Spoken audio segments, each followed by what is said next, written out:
Well, we're in the village of Wattisham, deep in the heart of Suffolk. And deep in the heart of Wattisham is the Church of St. Nicholas. Now, have you ever seen a situation like this? Wonderful, wooded area. And it's a lovely day to be here too, because the sun is behind clouds and it's warm, but it's got lots of atmosphere. Oh, this is gorgeous. Now, this church is not a fully active church now, and I think it's owned by a trust of local people. But as I understand, part of it is still consecrated.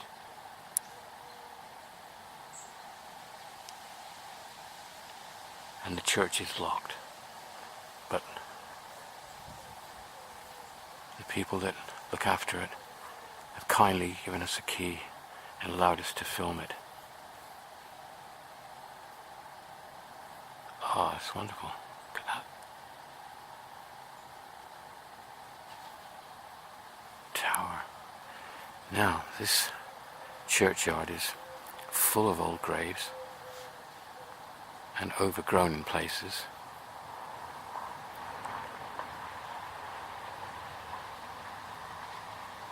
But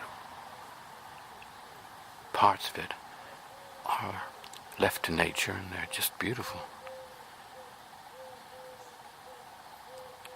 Got some bicycles here, I think, where local people have been or are around,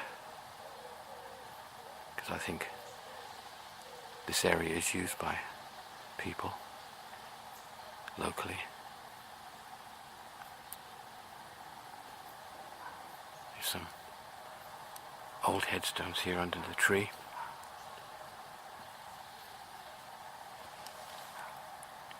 Now, this is somebody from the RAF. As I understand, Polding is a local name, as is the name Squirrel, and there are, so we have here, I think, a number of people in this churchyard buried who got the name Squirrel. Yes, here we are.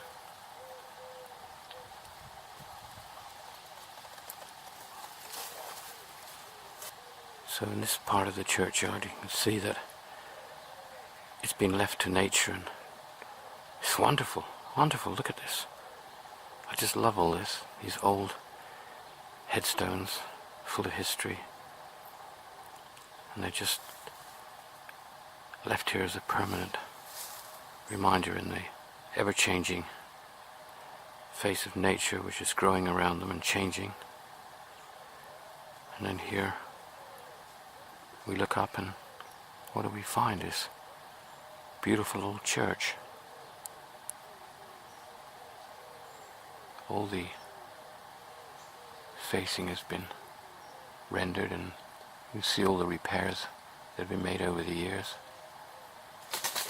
Oh, that's a bird behind me, flapping about. So it's got one large window at the bottom of the tower, and you've got the belfry up above.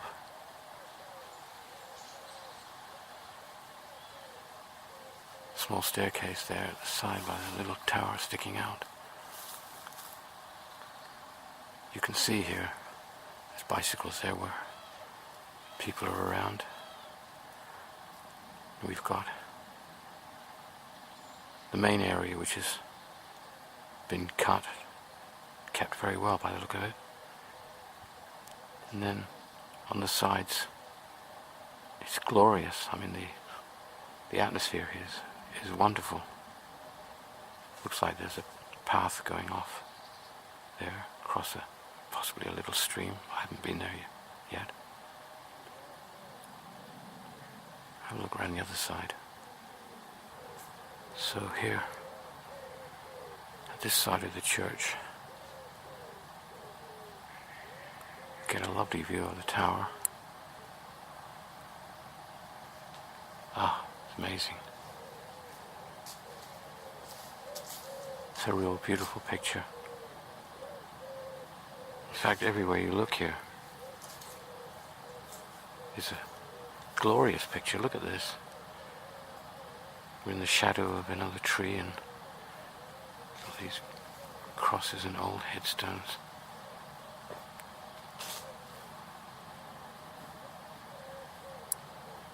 Pigeons cooing away.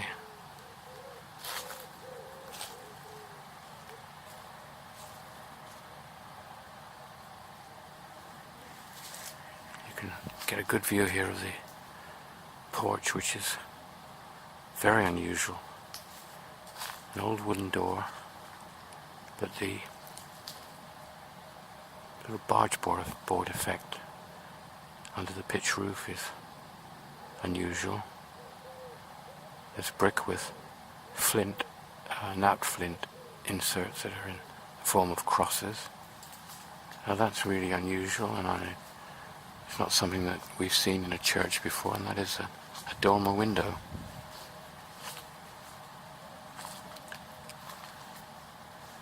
That certainly wouldn't have been there. It's been done really well, because it matches the rest of the church. The rear of the church, where it's flint, looks as if it's been repaired at some point. Obviously, most of the front part is rendered.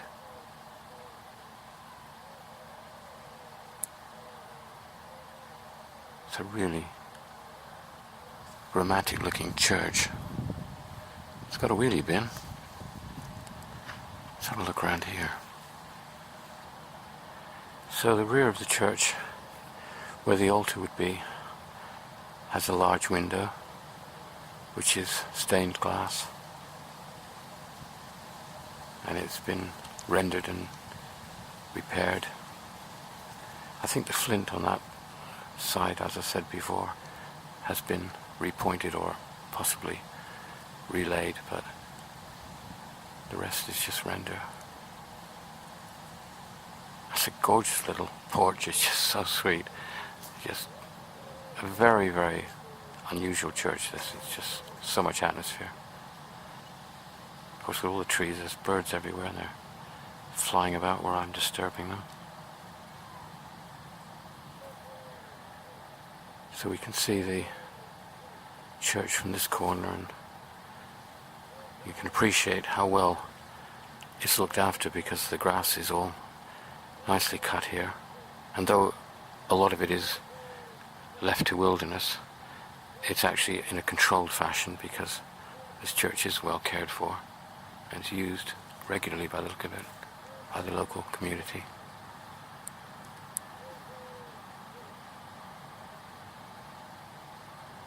There's an extension here.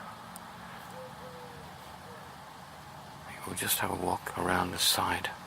This is the side, which is quite dramatic, with the brambles that are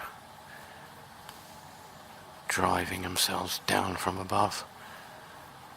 Oh, and we've got another dormer window here on this side,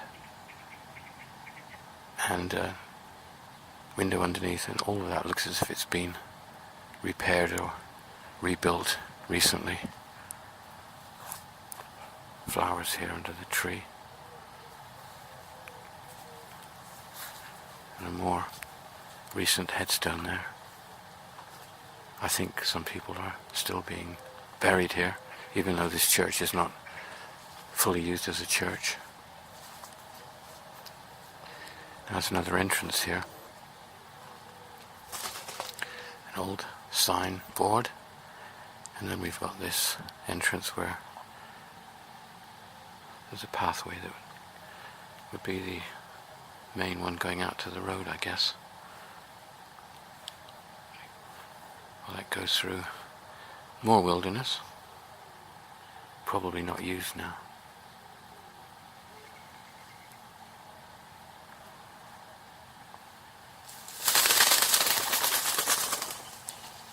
Big pigeon. It's hard to explain the atmosphere here. It's so lovely. Whether it comes across in the film, I'm not sure. But it's almost a magical place. I think we'll have a look inside. Now, as I said, this church is actually private, and it is locked up normally, and we've kindly been given permission to come inside and film it. So the doors we'd actually opened before. Now this porch is no windows in it, a wooden ceiling, and just plain walls. Lots of hooks to hang up your coats and hats and scarves in the winter time.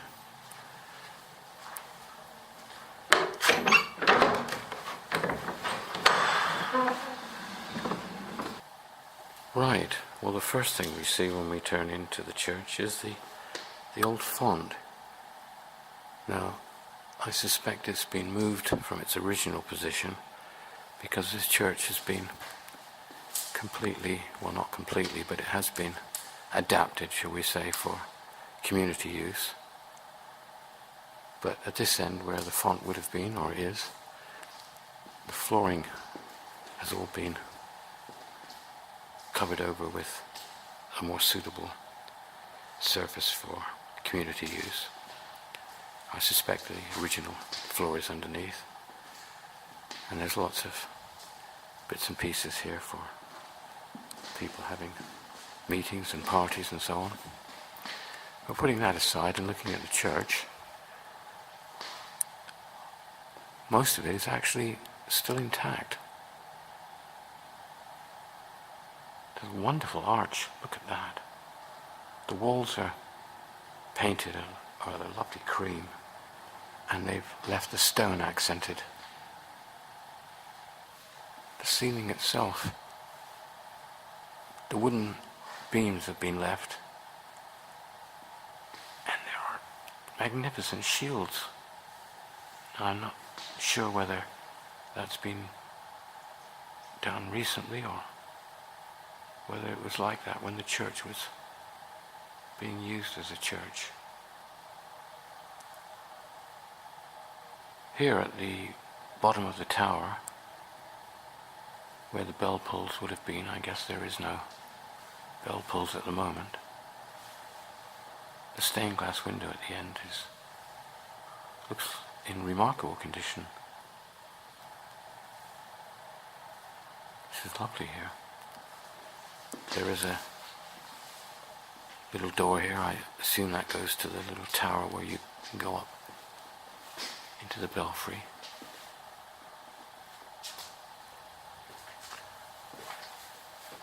And there's an old notice here.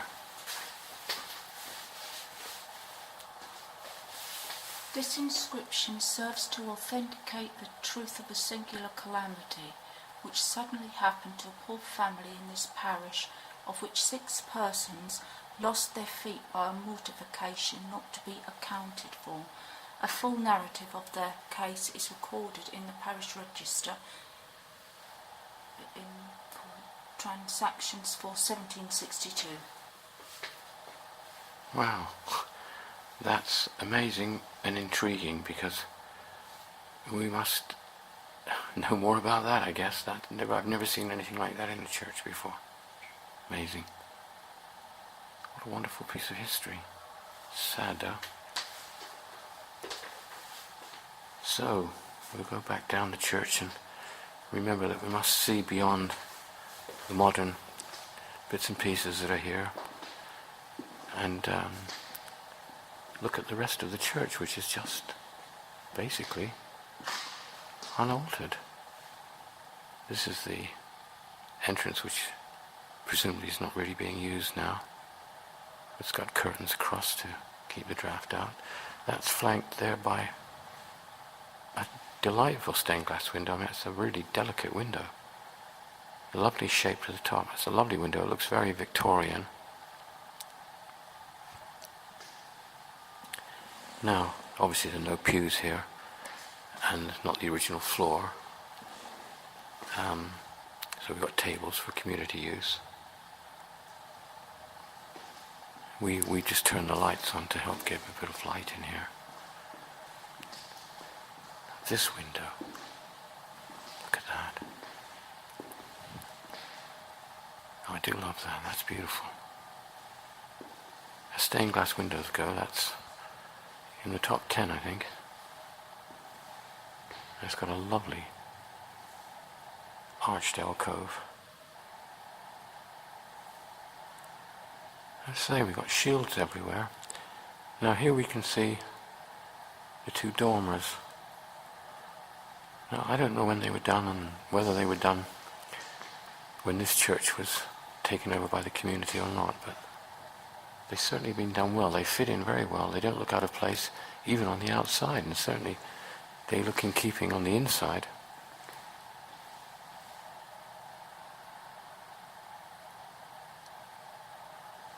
Stained glass window, this time a smaller one.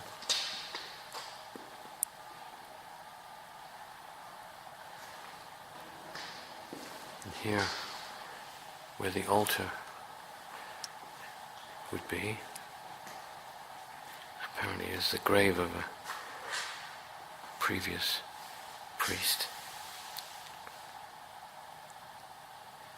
And that stained glass window is another beautiful one. Lovely yellow and green with red at the top, purple, blue. I like the way that they left a few items behind where the altar would be.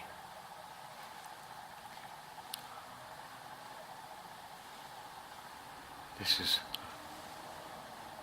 a nice feature here. That looks, I won't touch it, but that's a very old painted piece of the church.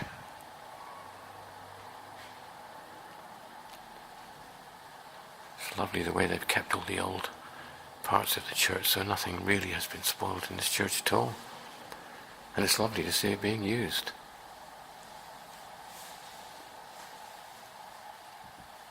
So, we're walking now away from the altar area and just amazed at the number of stained glass windows in this church. Well, actually, they're all stained glass apart from the new ones, the dormer ones. And they're just so beautiful. Look at the colour, that beautiful green. I don't know whether it comes out in the film, but it's some beautiful shades of green and yellow. As we walk back down to the tower area, on this side we can see, and look at this one. Beautiful little window. And then we've got these shields. I think these shields must have been added fairly recently. And that, another window that's similar to the one on the other side, which has got circles and shields again. And as I say, these shields are all on the ceiling. Wonderful. And it's just so heartening to see this church being used. Another little window at the side, just by the door.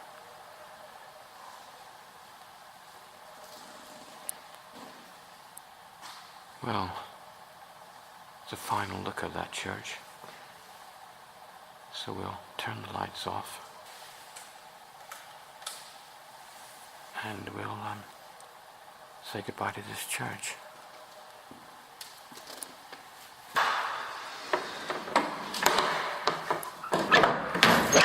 Okay.